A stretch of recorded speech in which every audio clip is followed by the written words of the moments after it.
welcome back to PH Hookup. I'm your host Manny, and we have Curtis Van Wink again. How we doing? Good, man.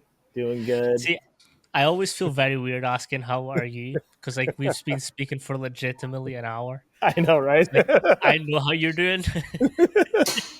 I'm great. I'm doing well. But nice to have you back. Yeah, man. Thanks Like for I've having me. just mentioned, we have just filmed a podcast episode, but not recorded. Um, but I think we were talking about something really interesting, and before we get into that, I kind of want to know, like, what fires you up about being in this industry Mm. now, knowing what you know, and then Whoa. sort of a little bit of your background, like a very short snippet of your Yeah. background. Man, what the snippet of why I mean, honestly, the real reason why I'm doing what I'm doing, I want to help people, right? If I was to be honest, like, people are like, why'd you become a physical therapist? Well, PT helped me. Um, Mm, and one of my mentors is Benny Wiley, right? And so he kind of poured into me when I went to go visit him at Texas Tech, visit my godfather, and I saw what he did of actually connecting with his athletes, training them, that type of stuff. And now I was little when I met him. I was really little. And so he kind of introduced me to weights and getting going. And my godfather's like, you need to start, getting ready for college if you're going to play. And I enjoyed the aspect of getting to know the athlete, being there for them, helping them get better. And I think that's what pulled me into the field.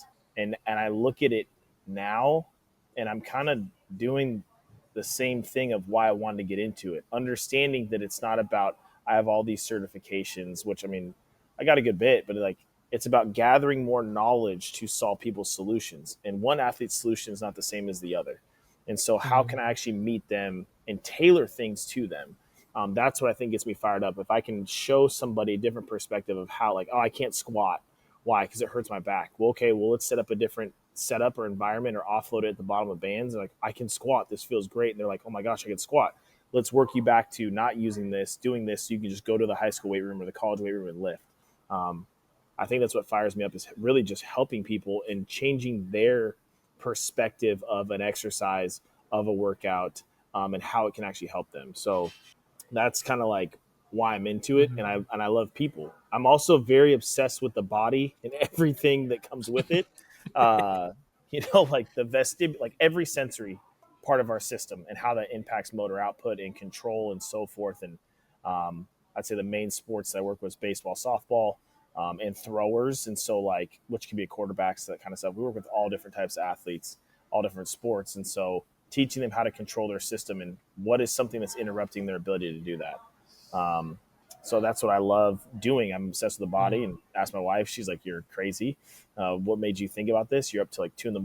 Why is the whiteboard at the house and the office all messed up? Like, what is this?" I'm like, oh, this. She's like, "Oh, that actually makes sense." Um, So I so that's think kind of me. I messaged you a couple of days ago about velocities of the ball and the Yeah, hitting, and that came from one of those thoughts. Like I'd genuinely just woken up, and I think by the time I'm waking up, you're just going to sleep. yeah, um, so it was one of those like you caught me really early, and I call you really late. So it was just like a mixture of things.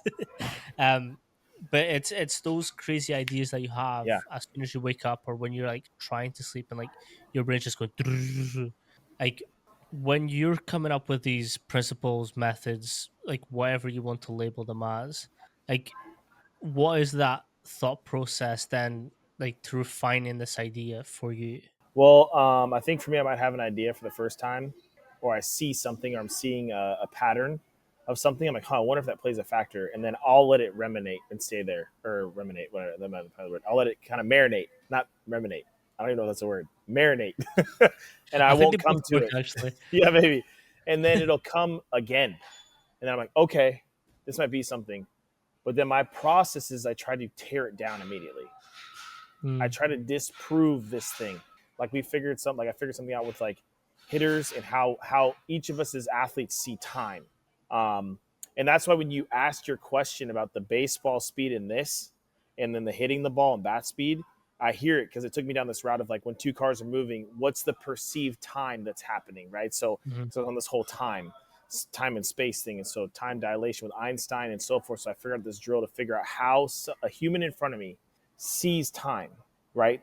How do they essentially see light? How fastly can they detect it? how slow do they detect it, and so forth. So that impacts how they set up their approach in the box when hitting, when pitching.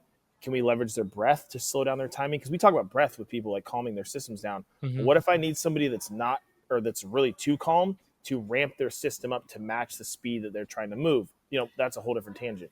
So when I have these ideas, which I have a lot of them, I have a journal that I got, and I think I get it from over where you're at. I order replacements from there. I'm loyal to them. I got a custom leather binder, and it's like this big. And so, anyways, I'll write it down, and I'll come back like, hey, that was the thing I thought about. Then I try to disprove it. Is there something else already out there where I can kind of like, okay, that's already out there? Then what I do is I go to literature. I'll research studies. Like, does somebody research this, right? Because like for an eye thing, I'd have to go talk to an eye doctor, and I've done that here. Mm-hmm. Hey, did we see light differently? Yeah, we do. Like talking to this is their field. I just had this idea, and they're like, oh, it's very interesting. So I'll go talk to them and whatever it is. So I'm constantly trying to disprove what I'm thinking about versus like, what do we mostly do? I have this idea. How do I pad it to make it seem like it's more than what it is? I have a hard time with that because it doesn't stand the test of time when pressure comes. When somebody's like, no, that doesn't make sense. Okay, cool. Let's talk about it because I've already had these arguments in my head. And so then Mm-hmm. it's like, okay, I don't mind if you have this information, share it. But I think that a lot of us have creative ideas and are seeing things, but we tend to dismiss them because the culture is saying that doesn't matter. That doesn't Mm-hmm. matter.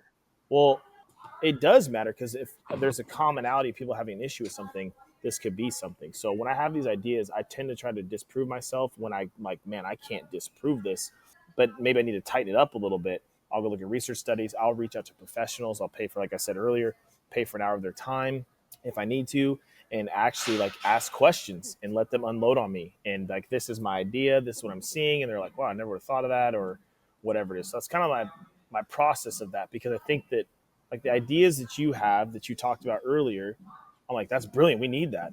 We need to have civil discourse. We Mm-hmm. need to. That's the only way we're going to grow, right? And I mean, I can go on a soapbox talking about how people don't see us as strength and conditioning as professionals. They don't see us as professionals. They look at how I'm dressed right now with my beard. They're like, that guy's, and Mm-hmm. he's got tattoos. He's not a professional. But being a professional is how you carry yourself, right? Yep. Can you communicate, in a way to where you can speak that person's language in that field? If you can, you can bridge the gap. Then they're like, wait a second. Then they look past your external, because we look at externals.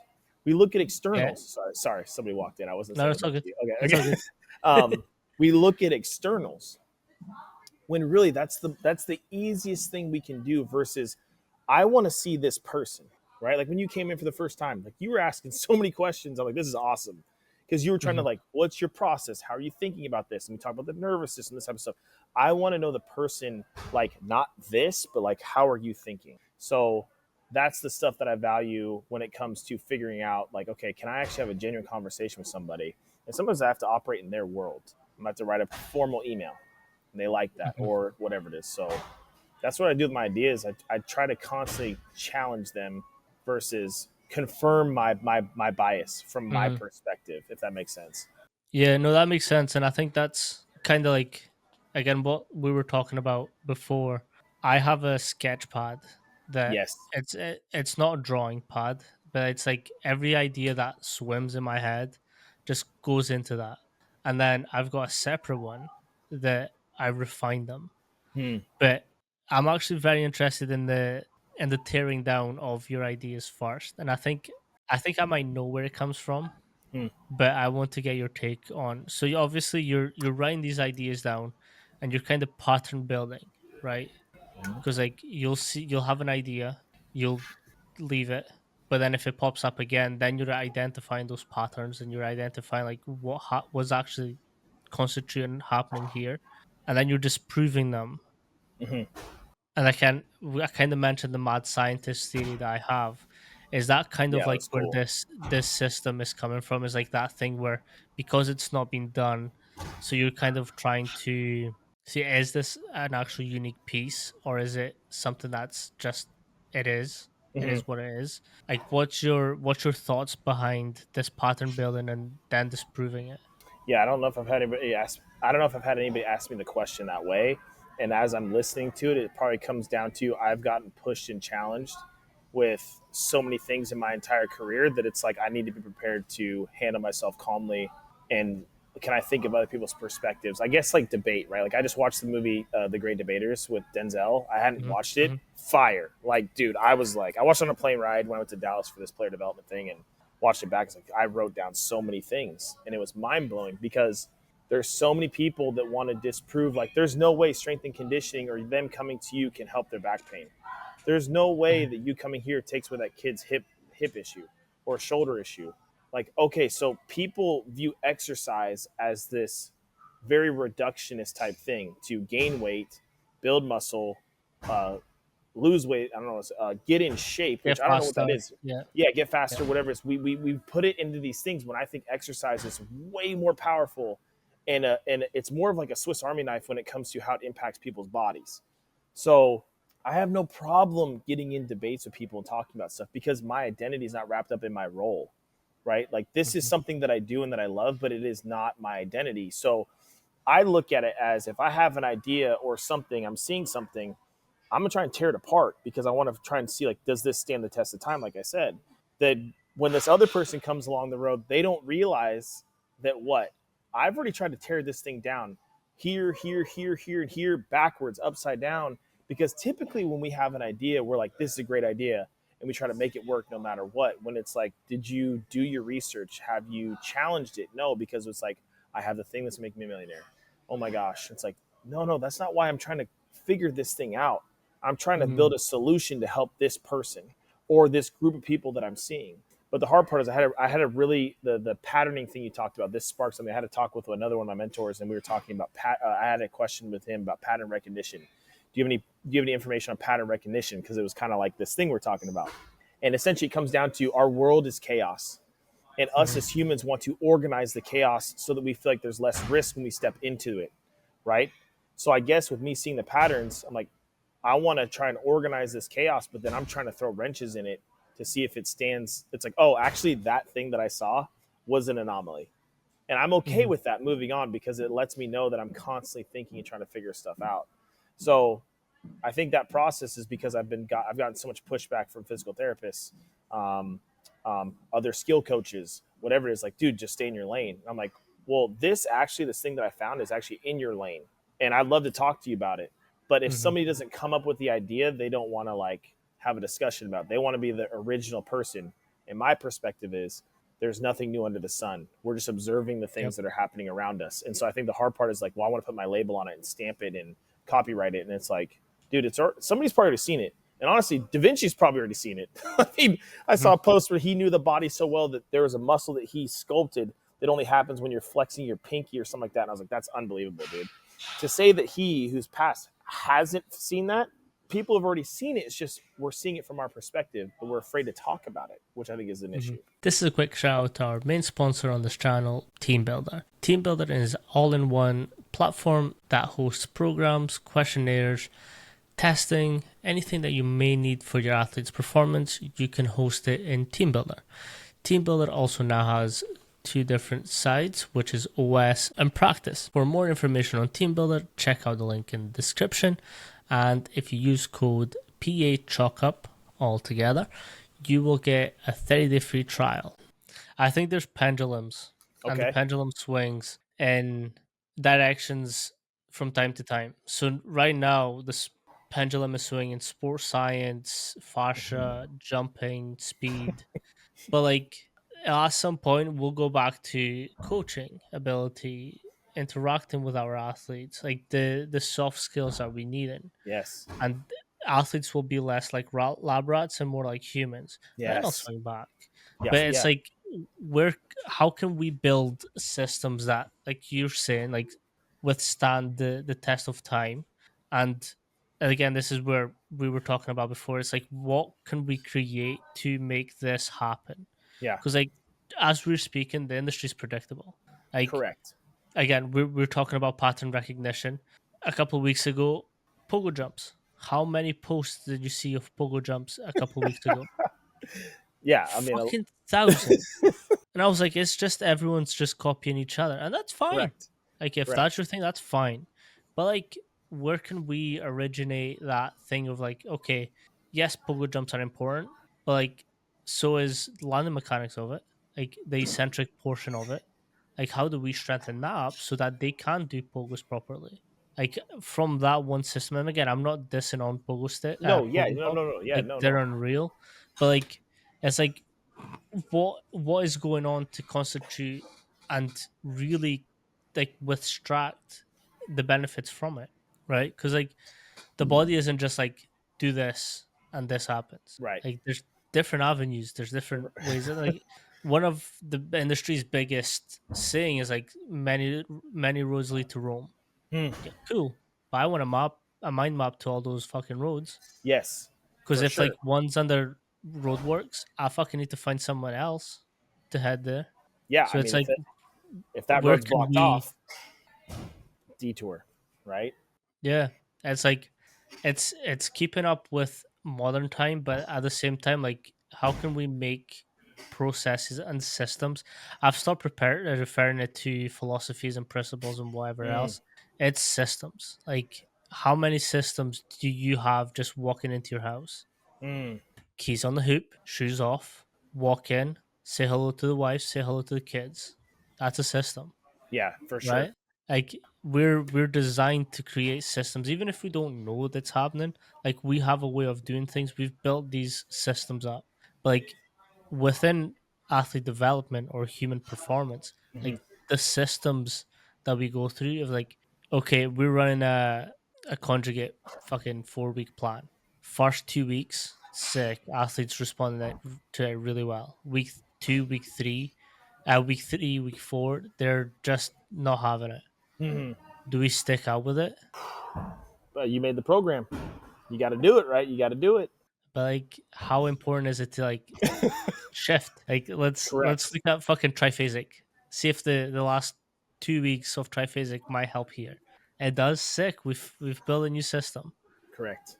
but it's what you're saying. Like, nothing that we're doing currently hasn't been done before. Correct.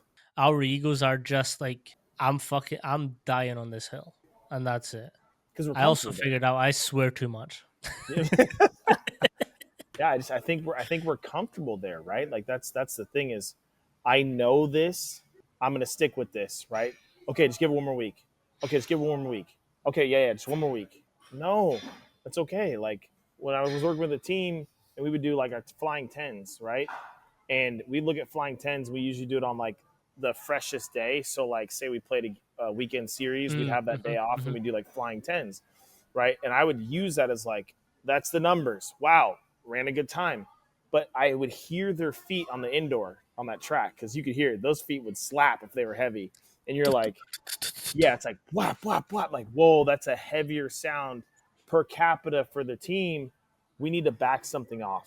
So then in their programming, like, listen, the percentage was this today for this lift. We're gonna cut it to this. I want you to link things or whatever it is. So if they were moving real well, like we're gonna stick to that plan and go from there. But the hard part is like, are we taking in enough information? Like, I need to shift, right? We need to shift the program because if I just stick on this right now, the next series that's coming up, they're going to be so heavy and so tired that we're not going to get good performance on the field. So I think having that adjustability is crucial. Like I'm about to do a post about this, but a lot of people tend to coach the program versus coach the athlete, right? Mhm. I wrote this program for this month. This is it. I'm coaching this. No, you're doing that lift wrong. The program says this. No, no, no. You're coaching the human or the athlete in front of you. You need to coach them. We have to understand that. And so I think what happens is we get stuck in like, we're going to coach the program because we're comfortable with that. We wrote the program. We want them to like the art that we created in this program when really they're the critics. Mhm. They get to say whether it was a good program or good artwork or whatever it is. We have to be like, hey, if an athlete's like, oh, that lift or that exercise, I hated it. And what'd you hate about it? It was hard. Okay, that's different than if they're like, it hurt here, here, and here. Okay, well, I need to change that up, whatever it is. So I think being able to switch and pivot, that also takes the secureness within yourself to be like, okay, we can change this, which is hard Mhm. because we want to have. I'm defending this program that I wrote, dude. Mhm. It's just paper or an app, or it's a TeamBuildr. It's in TeamBuildr. I can edit that real quick with a couple clicks, you know. Shout out to So TeamBuildr, one of the big yeah, sponsors on this podcast. yeah, buddy. um, so on those 2 points, I've got 2 points on that, and again, we kind of spoke about this in the lobby, and we were talking about stress is stress. Like it doesn't matter whether it's physical or emotional, internal, whatever you want to bridge it. Like stress is Hmm. stress. So when you've got, say, collegiate athletes or high school athletes, like at some point the educational system is going to throw out tests, Yeah. exams. So like stress for them is going to be through the roof. Hmm. But hey, we're planning a fucking super heavy week that week. Guess what? They're probably not turning up. And if they are, you're not getting the results that you want. Right. So it's like it's again, it's kind of being aware of what is happening, but at the same time being able to adapt your program. And not like I think for a while I used to ask coaches like, "What's a hill you're dying on in this industry?" But then I started thinking about that question, and it's like, why are we dying on hills? Mm. Like, what about it is what's important about like dying on this hill? And like, I've had hills that I would die on, like deadlifting was one of them. Hmm. Now I'm looking at that deadlift. I'm like, yeah, is it needed all the time? Like, what are they Oh, getting from it? Like, can I achieve it somewhere else? Can I, you know, like, are dumbbells less effective? Depends, yeah, it but not depends, really. right? It just, yeah, Like, I mean, I love that. I think it's a good question, though. You know what I'm yeah. saying? I think So it is like, a good question because it's the it led me down this context. path of like it's exactly so that's exactly what it leads to. It's the context. And I had Thomas Newman on, who's phenomenal, like brilliant mind as well, and he does a lot with baseball. Um and like he had this great story of why context is important. Hmm. So like the story essentially was there was a football game or a lacrosse game, it was one of them. All the players had GPS trackers on it. One of the players hit like an all-time speed. I think he went like 21 miles an hour or something, like something Okay. like a really decent speed. So the sports scientist got like absolutely like over his like mind. He was excited. He went to speak with him. Hey, did you see he ran 21 miles an hour? Did this amazing thing, and turns out the 20 miles an hour was the gator. Took him off the field. Oh, snap. That took me a while to connect. Oh, snap. So like the context, yes, it's an amazing speed, but Whoa. what was the context behind that speed? Yeah, I Like think that's that's an crucial, right? extreme Because that's an extreme case, but like it does yeah, happen. Like like let's just say for I guess a general thing, if I'm like, oh man, this person's flying tens, getting really really good, it's getting really really good, then all of a sudden it's like that's not the issue on field. Their issue is their ability to cut, change direction quickly. How quickly can they get up to speed? But we're not building up the speed for them to track the top end speed, right? Like the test is it's context. So if we say like die on a hill when that question's answered or asked, what hill are you going to die on? It's like hinge, and mm, we're going to squat low, versus like I'm going to meet the athlete. The hill I'm going to die on is I'm going to meet an athlete where they are that day every mhm, single day, which means I'm gonna put myself aside and make sure that the hill I'm going to die on is for me to serve these athletes. I'm going to make sure that I'm fed before I go to feed. Whatever it is, kind of like on a plane, like they say, like with our kids. You have kids on the plane. Once the masks come down, get you, then get your kids. Like there's different hills to die on, but it comes down to context or how they're viewing things. Because we think like the hill I'm going to die on is we're going to trap our deadlift no matter what. It's like, wait a second. To me, when early in my career, I would have said something like that. Like I would this was say early that. in mine too. You know what I mean? What I'm saying? Like, oh, trap bar deadlift. Like, why did I like that so much? I like to deadlift. I Mhm, like to, and it helped me a lot. So I'm like, well, it's gonna help everybody. That's not the case. I got some kids, they can't even like we won't even do a concentric. Like, I want you to I'm gonna help pick up the trap bar. Like I'm there, I'm like, ready, let's lift. And I'm just the front or whatever's on the sides. Okay, cool. I want you to do an eccentric. And then this. We want to do an eccentric to teach them how to absorb force so they can actually do the deadlift from a mhm. concentric basis. But then do I need to work that hard to do that? I don't know, but if they might need it, and I think they might need it, then we'll work on it. So like I'm not really on any hill. I feel like I'm almost like jumping between hills. Like Mhm. how are all these hills connected? Like they're all connected. And how do I like? So Oh, actually, that's the important thing. And like I this is need to. actually just came into my head that there's always a valley at the bottom of a hill. It's Yes. like, where's the valleys? That's a new one. I'm No, really, that makes sense though, trademarking right? it. Think about it, right? Like you talked about a pendulum, right? Pendulum. Yeah, I mean, if you look at the fashion industry, like I think the word that I've heard is cyclical, right? Like everything comes Mhm, back around. Well, if we're doing the pendulum, it's always going to come back around. It's always gonna come back around. So if I can see the extremes of these two ends, how do I live in the middle and like, oh, actually, I need to be here today, or I need to be Mhm. here. Oh, wow, this person needs me up here. Like, how do we meet those things? Oh, this person needs a little more soft skills versus, and that can be in one team, like one group or group in here, whatever it is. Like, oh, this person needs me to like use the soft skills more to encourage them versus this person, their soft skills, they're solidified at what they need. They're like their form is off and they need this. So how do we meet each of the athletes where they're at? The hardest part's figuring them out, Mhm. right? Like 100%. it took me about a month and a half for that collegiate team for them to like allow me in. I had to earn that, right? Mhm. Like, there was one girl I'll never forget. Like once she started poking fun of me, like a little sister or something like that. I'm like, okay, we're cool.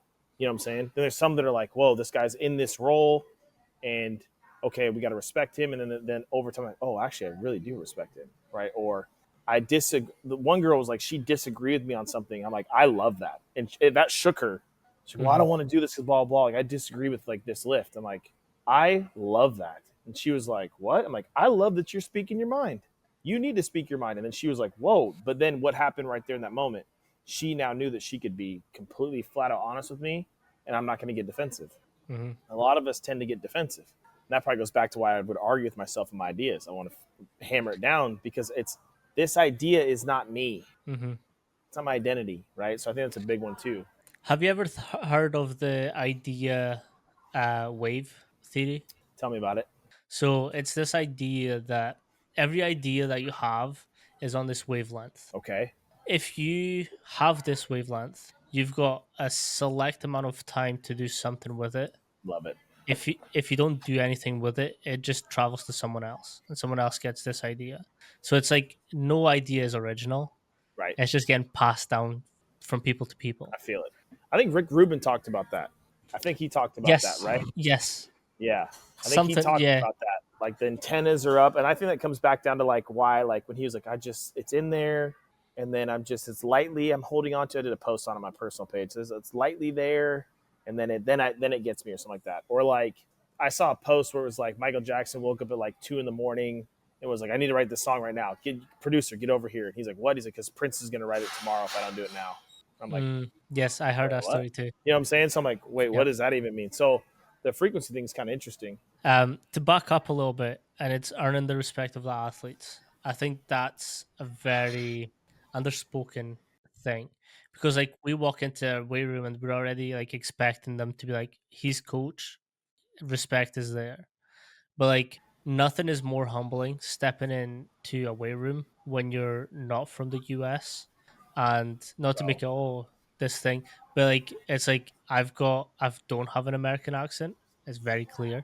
I also don't look like I am um what each country would call white. I'm white in my country, but I hear not you. white in Scotland or the US. Um, so it's then like, how do you earn respect for them to be like, hey, that's actually coach? And I think I've told you this story when I got called coach for the first time, like how shocked I was that someone called me that. Because like Mm-hmm. in the UK, that doesn't you're money. Right. That's it. But like when an athlete's like, "Hey, coach, what do we do next?" and like they're putting that trust and that thing of like, even like when I got a question, because like a question, I got asked the question, I was like, "Why are we doing bench press? Bench press is pointless." I was like, "Cool, let's walk through your sport. Like, let's walk through your sport. Let's see where it could be applicable." Mm-hmm. And it was like bench press. This is actually a true story. It was bench press, and he was a defensive lineman. Okay. Like, take me through the first snap. Like, as soon as this ball snaps, what are you doing? So you're engaging like your triceps, your traps, your chest, like to push someone off, and they're resisting you. So that Mm-hmm. gravity is coming towards you, right? Oh yeah, yeah, yeah. Okay, so bench press is important. Yeah, I suppose so. Like, cool. Let's get on with the lift. Yes. But that's cool though, right? Like, well, I don't really see why this is applicable. Dude, super cool. Great Yeah. question. So Right? I like think I always refer back, even like you mentioned it before. I can't remember if it was on here or no, it was off. It was in the lobby. But the triple extension, right. like, why is that important? Like, why do we die on that hill? And again, I'm someone that dies on that hill. Not really, but like I like Olympic weightlifting. But like triple extension, like let's break down sprint mechanics, right? So if we're on blocks, right, and we're kind of like Mm-hmm. this way, right? What is the first thing as soon as that gun goes off? What do we do? Load. Explode up, right? Mm-hmm. So we're in that horizontal, but like and we come out that gate. So it kind of goes like this, right? Yes. And then we travel this way, and then we straighten up. So like the triple extension kind of happens there, where we're going from this stationary position to then explode this way. Mm-hmm. So we're kind of breaking ourselves in half to propel ourselves across. So like that's how I explain the importance of triple extension. Mm-hmm. But you actually had a good point, and I kind of left it so we didn't talk about it. But you spoke about triple flexion, Mm-hmm. not triple extension, but triple flexion. Yeah, I mean, if I was to be like, essentially, the talk we were talking about is like everybody wants to die in the hill of triple extension, but what about the opposite side? Because if you can't control flexion, your body's not going to violently go into extension. I think the example I gave was like hip, let's say hip extension.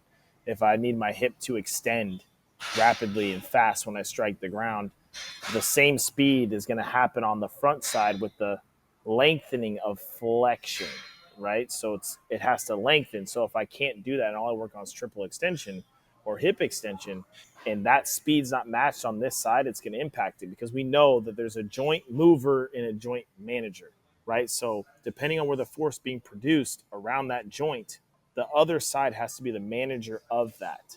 So like if I was to be example of this with baseball, softball, people like come in uh oh, kids postures like this, right? And we think, oh, we need to strengthen their back. We do all these rows and like, why can't that kid get that going? Well, this stuff has to eccentrically lengthen, right? We have to Yep. contract, right? So the joint angles here need to get bigger. I need to learn how to get these bigger so that the back there can shorten. This stuff is managing the joint as I'm doing this, but if I can't let that go, I'm not going to get to this position. So we have to look at the individual and look at it from that aspect of like, what does this person need? Triple Mhm. extension is important, but so is flexion. If I'm going to be in track and I don't have foldability, right? Then how can I actually access all that length in the backside to then shorten it from there, right? They might want to stay here. And it's like, no, get extended. They're like, dude, I'm literally getting extended because the front side can't lengthen as fast under control as the backside's trying to shorten. That's why you're not seeing the shape or position you want to see. And so I think it's just a lot more complicated than we even give it credit. Mhm. The body is right. I mean, we talk about systems. Our body is a system made up of systems interacting as one, right? So we're trying to figure out how to help their system get truly organized depending on the task at hand. And so we might do an exercise in the weight room that looks nothing fully like the functional movement on the field, but that weakest link part is the thing that helps them unlock the rest of their system. But I can say the same thing about words, all type of stuff. So, and triple flexion is important. So is triple extension. I mean, I guess you could say triple side bend. I don't know, whatever. You say all this stuff. Our next sponsor is Apex Cool Labs. Apex Cool Labs is a pump cooling device that helps you gain further performance by cooling and aids the recovery so you can perform more for longer. To check out what Apex Cool Labs have, there's a link in the description. You've just nailed a really important point, and it's the verbiage that we use and how we interpret it.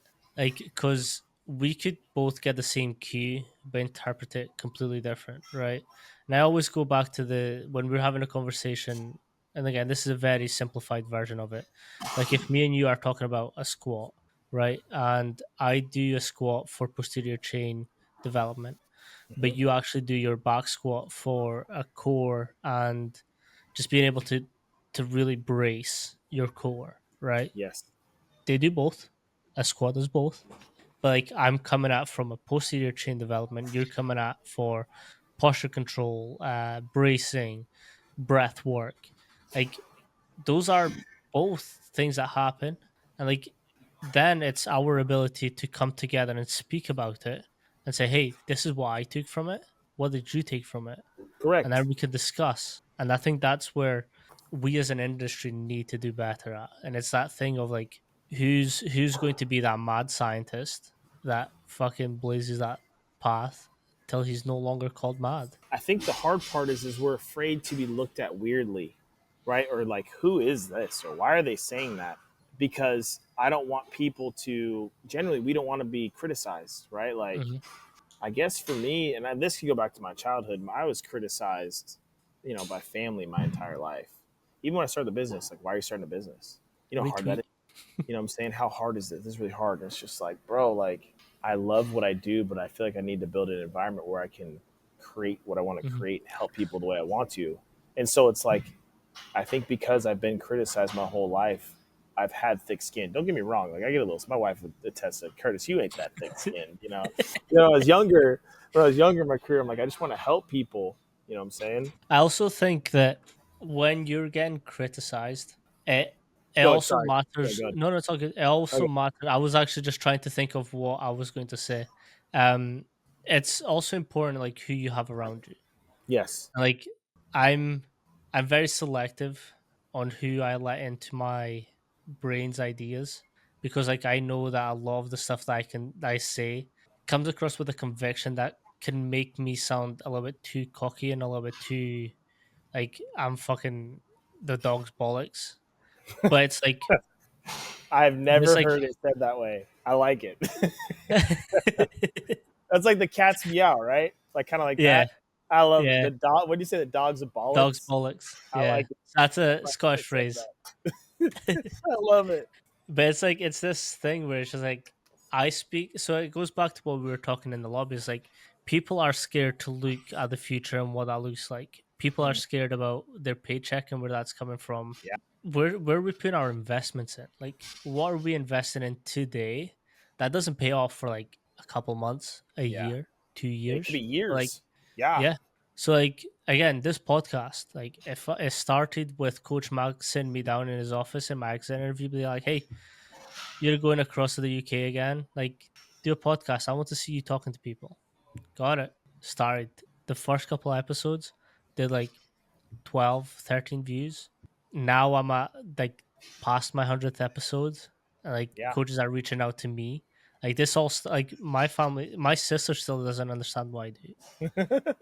But like she sees the outcomes from it and she's like, that's fucking Right. sick actually. But it's like it's that thing where like me and you, we spent time, and I think the first interaction that we had was like we were just throwing stuff back and forward to each other, Yeah.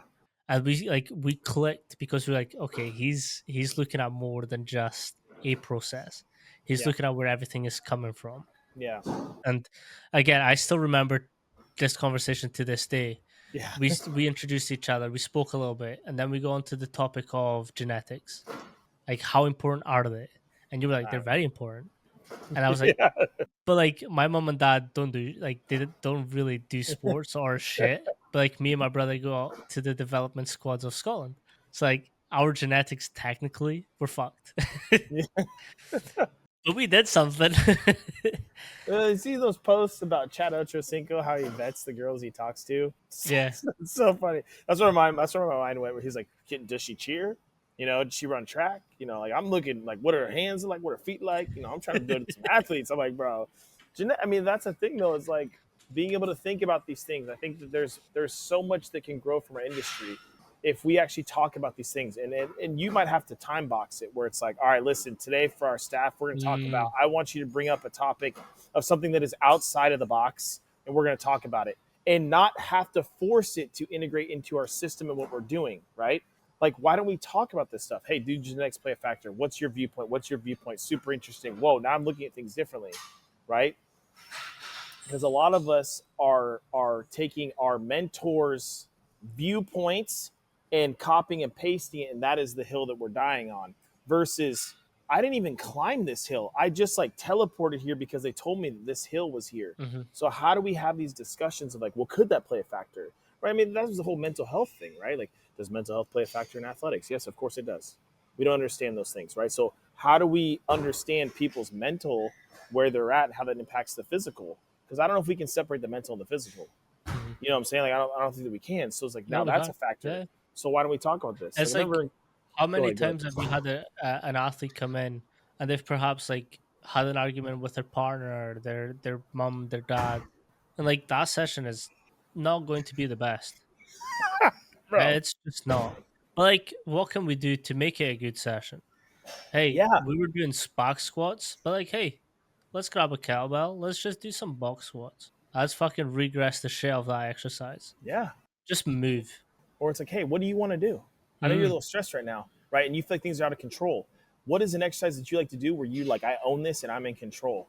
Cool. We're going to do that instead of the main lift today. And then we're going to integrate from there. Then you're bridging the gap where they're at. How do mhm, we build some autonomy with the athlete to where it's like, okay, things were out of control and I got given the opportunity to like, what's an exercise I like that helps me feel like I'm in control? And it's not, I'm not saying like in control of like, my balance is really good. I'm saying like I love to triple or to do jammer, yeah. extension snatch or trap bar. I like that lift. Cool. Scratch today the squat we're doing for the eccentric on a 5 count and a pause at the bottom. I want you to do the deadlift today. And they're like, oh my Mhm, gosh, now they're in control. Now we might have them back to get them back to the session.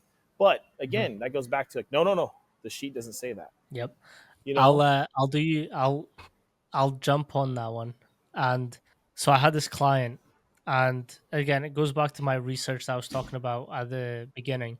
Um, she has never like properly been a gym goer. She recently started, but she had a good solid foundation on her lifts. Like she had been doing some classes, and then I stepped in to do her program. But like every time that she was coming in under the bar, like she was just collapsing into herself. Like Okay. there was just no confidence in what her ability was. So like I stopped her and I was like, what is one thing in your life, like in your whole life that you do that makes you confident, that makes you be like, I'm that bitch? Like what is that one Mm-hmm. thing? And she's like, oh, when I play the piano, like I'm really good. So like when I play, I like, I'm about that shit. And I'm like, okay, when Savage. you're coming up to that bar, you're playing that piano. Mm, Like have that image in your head. Like how do you set up for the piano? Okay, like I come in confident, like chest comes out. She sinks in her blades.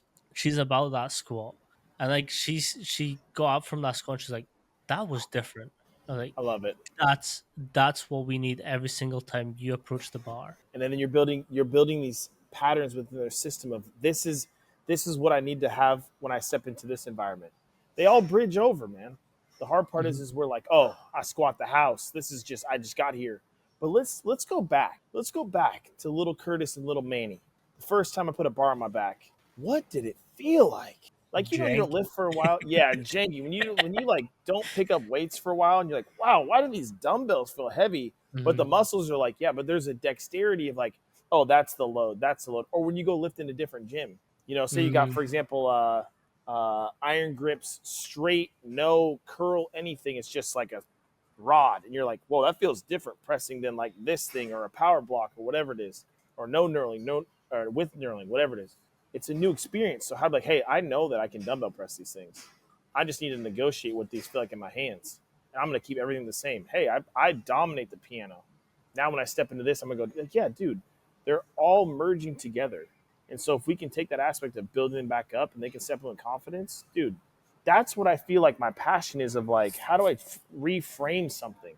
mhm, Because we always go back to what we're comfortable with, which may not be the best thing, right? It may not be the best thing. Oh, every time I get stressed, I get hammered. Yeah, that might not be good for you in the long term. I mhm, understand why you do that, right? In the batter's box, you keep every time you get freaked out, you like dip your shoulder. It's like because you've done that for so long. It's a reflex. How do we get you comfortable with getting outside your comfort zone and being confident in what you're trying to do now or do now? It just takes time, and that's where I think player development comes in. Like you talk about the lineman guy, like, bro, I don't see a bench press, and you're like, okay, well, show me what you do.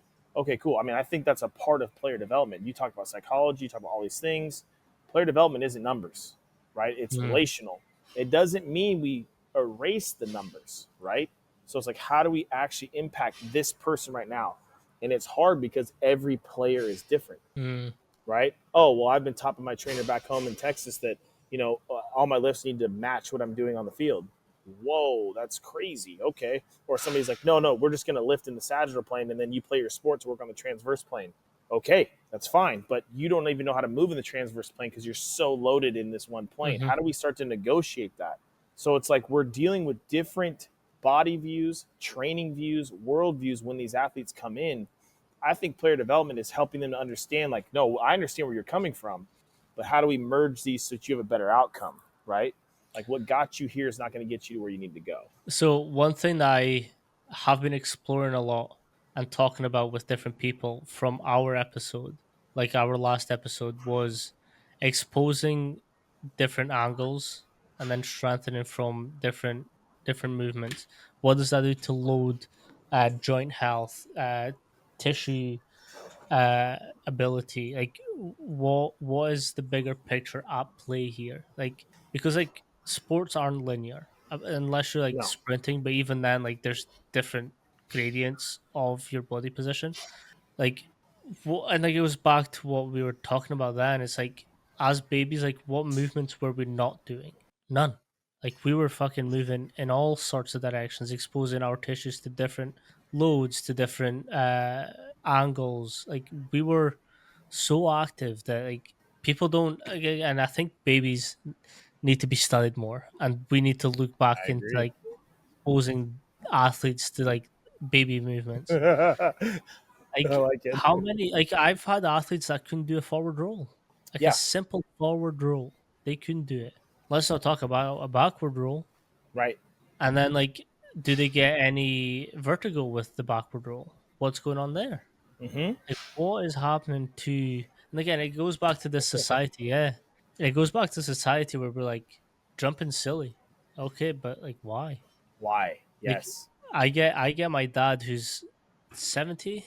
No, he's 68. I get him to jump. I still, hey, I bet you can't beat me in a race. Like I'm Yeah. still like, I bet you can't. And like he'll be like, shut up. And then we'll like race. Right? I Like love that. my granny was 96. Like I was like, let's jump.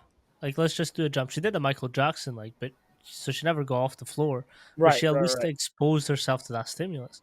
For And I sure. think we need to do better at exposing different different stimulus to everyone. And I think that's the hard part. I agree. I think the hard part is too is like we think about stimulus, like we talked about the last podcast about loading from different angles. Why do we do that? We're trying to understand how we operate our bodies in this gravitational system, right? The hard part is we've been taught that gravity, like this might be out the box, but I'm really digging into this. The gravity's straight down, right? But there is, I believe, a little rotational thing that happens with that when you're going into the ground. That's why we're set up body wise to propel ourselves forward. It might feel easier to walk backwards. So the gravitational pull from my perspective right now is going to be more like down and into me. That's when we lunge, we're trying to Mm, stay stable. We're actually going to, oh, why does that feel easier when I actually rotate into my hip and then rotate out of it? Rotate into it, rotate out of it. I'll just send you the thing on that. But like if you look at skydivers, you jump out of a plane. If they were mhm, to just like go like this, does their body go straight down or do they go like this? They start to twist on the way down. Now we need a certain amount of distance away from the like the center of mass of the Earth, but we have to understand that we have to load the system differently, different angles, different this to understand. Can I get them? Can I understand as a movement person that they view their body in this gravitational field this way, mm, or they need to do this way? Because if I want to get them on the line and do something on the football field, and I'm coaching everybody in a linear manner, when I might have an athlete like those, some of those line guys that are really, really good on the defensive side. Like, look at the positions he gets to. Look at these things. He has understood how his body works in the gravitational field for himself. But if he's coached from a linear perspective, which we might start there, and then it's like, well, this guy can do this and he can do this. We're trying to build that into these athletes to adapt to different things because the offense line is trying to stop them. We have to understand in a better manner, like we got to load them to different positions. And I think the weight room is a perfect place to do that so they can take that to the field and understand, like, whoa, that's a controlled environment. Loading my angle from here, that felt better on field. Become the strength coach, like that felt a lot better. But the thing is we need to do these things. And some of these athletes, as babies, they might have been mhm, left to fend for themselves, right? mhm, They had to solve problems. Mom and dad wasn't there to like, oh, there's a truck in the way. They're crawling. Let's move the truck out of the way. No, leave the truck there. Make them move the truck out of the way or do something. They need to learn to solve problems as babies. But and this goes back to parenting when it comes to athletes. If I remove every obstacle for my kid to struggle, they will not mm, be able to adapt on field as athletes. And we can talk about life, work situations, whatever it is. But from a movement standpoint, we need to make things difficult so they can Hmm. solve the problem and be like, oh, that hurt. Like my son, bro. He freaking took a wreck on his bike, bro. He took, bro. This is actually really funny. When I was like sitting there, I was like calm. I was like, you good? And he starts losing. I'm like, okay, now I can't just like, are you good? I had Yeah. to run and get him. But he took a squat ramp, Yeah. put it in the cul-de-sac. And I was like, all right, let's see what happens here, right? Goes off that sucker, right? He builds a ramp, goes off that sucker. Like, oh, he's figured it out. Well, he's 5, and he comes back the other way to go this way, but the ramp's Oh no. and whap, right? Helmet hits the helmet, scrapes his head, gets his nose because his nose sticks out like mine.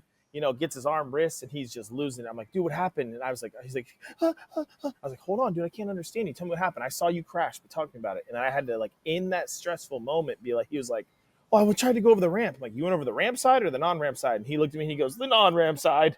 I thought I could do it. And I'm like, he'll never forget that. Not that I would Yep. want him to get hurt that way, but he now knows, like, oh shoot, I'm only meant to go this way. And then we looked up something on the internet where it's like you needed a bigger tire to get over the things in Hmm. the tire had to be bigger to go over that ramp. And he was like, oh, I'm like, so you can do that. You should have the tools to do that. So Yeah. will that affect him in athletics and solving problems in the real world? We have to allow them to explore and do Hmm. difficult things. Now, I wouldn't recommend telling your kid to go off the ramp this way, but but it's a Let it figure it learning out. moment. Yeah. You know what I'm saying? So it's like, and I had to remain calm, which is hard. Yeah. No. So I'm So like, he took it. there's this quote where it's allow your kids to do dangerous things Mm, smartly or something. It was like it was something like smart or in a controlled protected or environment something. or something like that, right? Yeah. It was like a kid Yeah. on a Exactly. tractor and stuff. Yeah, I know what you're saying. Yeah, Yeah. So it's like it's this idea where like exactly what you've just like verbatim like exactly what you're saying. Like let them do dangerous stuff, but like as soon as it's over and they're hard, whatever, go across. And I always believe like so I've done this with my niece and nephew the whole time. And my niece is very clumsy. Like very clumsy. But like even my nephew, like if they fall, I just stay still, let them see my reaction. I'm like, you okay? And they're like, yeah, yeah, it was just sore. Cool. Let's get up, dust ourselves off, and let's go again. Again, right. I'm going to call myself out in here. Um, when I was a kid, I was in my teens. I took my bike everywhere. I would ride to practice. Like my bike was my vehicle. But like I would sometimes get like, oh, I wonder what happens if I do this. So like I was doing this with it. I was just like handlebar. That was it. I twisted it a little bit too far one time. Went over. I was like, I bossed myself on the concrete. Like bossed myself. And I was like, well, I'm never doing that again. But it's Mm. like it's this process of learning where you get up, you dust yourself off, and like what are the lessons that you took from it? Like what will you not do anymore or what will you do different for a different outcome? Which is crucial. We have to go on those journeys, man. Like Yeah. we full on have to. I just think that there's beauty in those journeys. You learn, you move on, but if we eliminate those things, we're kind of done, you know? So 100%. love that. um what is one thing in your career that has had the most impact? Um, I would say almost like pushback, man. Mm, Like pushback from people. Um, I think what it taught me is to remain calm and be able to think on my feet. So, um, just pushback where it's like, okay, do I actually believe what I believe, right? And I kind of went on a journey mhm, years ago in college on something, and I think it's the same thing where it's like, do I believe what I believe? Can I stand on it? Can I explain it? Can I do these things? And I think being around people that would push me in a loving way, like, are you mm. sure? That's important. Whatever. Yep. I think that was helpful for me because if people are like, you're so amazing, Curtis, that's amazing. I would have like a fake foundation, you know what I'm saying? Versus like, hey, that was pretty good, but you thought about this, this, and this. I was like, oh, so I'm not done. And so I think through that process, I think through that, I don't ever feel like I have arrived. It's Mm, that I'm always trying to progress and go on my journey. So I think that really helped me if I was to think about that. Like, I've never arrived. It's always trying to keep going, you know? So I probably said it's the biggest thing for me is having pushback. in a polite way, but I think it also stands, or it's also what you said about the people you surround yourself with. You know, if you Hmm. find the people you surround yourself with in a good manner and they're pushing you back, they're doing it in love and care. And so if they're doing that, I'm more receptive to that. And so when I come across somebody who's just coming at me to try and Hmm. dismiss me, I'm prepared for that and I can recognize the difference when somebody's caring about me pushing back or I'm trying to crush this person. And if we go there, then it's my antennas go up and I know like, oh, here we go, you know. Hmm. But yeah, that's I think kind of that's probably yeah, the biggest thing for me. nice. I think it's this industry as well. When you've got mentors that, so we get we have to defend a lot of our programs earlier Hmm. on because we can't just throw shit at the wall and hope it sticks. Yeah, I Um, mean, but like I think from then on, I think a lot of people get defensive over everything in this industry, and the egos come in and whatever else. And then when you're around people who like, I would say like yourself, Ryan, hmm, Coach Mac, Thomas Newman, Blair Lloyd. There's a couple of people I might be forgetting, but like I can be like, hey, this is what I'm thinking. What's your thoughts? And like they'll be like, hey, I've actually explored this, or that's actually different. I've never heard of it. But like, yeah, what's your thing on it? So it's like it's having this ability, like exactly the throw to hit ratio that I was talking about. Like yeah, I asked you because like you're in the know on this. Like you've probably had that thought. But like let me test yeah. my thought. Let's see if like there's anything to it. So it's like that's the people that I now tend to surround myself with because it's like I don't want just yes man, but like I want enough pushback that I'm having to think of different angles. I agree. I mean, I want to surround myself with people that are searching for truth. Mm, That's what I want. Like I don't want you to confirm what I'm thinking. I want you to, well, what about this, and this? I want to be around people that are searching for truth, and they always think that there's another layer to it versus, well, this is the best information we have. You know, I mean, mm. bodybuilding's big on that too. Like they figured out some stuff when it comes to training that the science side of things of training figured out The later science is on. always behind. So it's like that's what's hard because funding's a factor. So I like to have those discussions with people like, oh, and then it's like, whoa, that does match, or Mm, whoa, we were close, but blah blah blah blah. And it's like, I love that. You know what I'm saying? yeah, 100%. I think that's the space I want to be in. Same, same. Um, It sounds like you're working on that. appreciate you so much for coming on today. It's Bro, always a blast. Again, same, dude. this episode has been recording for an hour, but we have been speaking for two. Um, it's always great to sit down and explore ideas with you. It's something that I mentioned in the last podcast, like going into your facility and having that experience where you were just open with everything, like really shaped a lot of what I do now. Hmm. So I always want to tip my hat off to you. Well, I appreciate you coming in here and being open to talk. I mean, that's the hardest thing, right? Is finding people that just want to talk about things towards a goal, but Mm, you were collecting information, you were collecting data. Your questions were very there was thought behind them, right? People tend to ask questions, but yours were thoughtful, and I think it's been cool to see you grow and progress and go in your passion and the amount of conversations you've had and learned and been able to share with others. Like, dude, that's a gift. That's a gift that you're giving to others, which I think is super cool. appreciate you. I think one last point that I'll say, I read a book where it was talking about being comfortable within your silence. Hmm. So like when you're speaking, you don't have to reply immediately. Like you can stop, think, formulate your idea, and then talk. But we're in this space now where like as soon as someone asks you a question, you have to have an immediate point to what you're talking about. Even if you completely disagree, now you're on that hill, Yes. right? So like then it goes back to that: are we dying on it or not? But like if we just stop, take a breath, think about it, then talk about it, we can have more intentional conversations. And this goes back to a bigger point of like the art of conversation is being lost. Yes. Like because we're now so heavily on our phones, like how many people sit down to have a conversation with each other? Like it's No. insane. I know. I know. It's just crazy, right? Um, that's why I think I love being here. I get an opportunity for anybody to come in, put their phones down. I talk with them, get to help them, educate them, listen to what's going on in their life. Okay, cool. Are they the way they ask that question? Are they asking for me to encourage them? Do they want some guidance? Do I even have the qualifications to give guidance in that area? You Mm-hmm. know, like the big thing right now is kids like recruiting, right? Like August 1st was baseball, September 1st is softball, and the questions it's like, hey, and trying to encourage them in this process, right? Because it's a stressful process. So what are they wanting from me right now, and how can I meet them where they're at? 100%.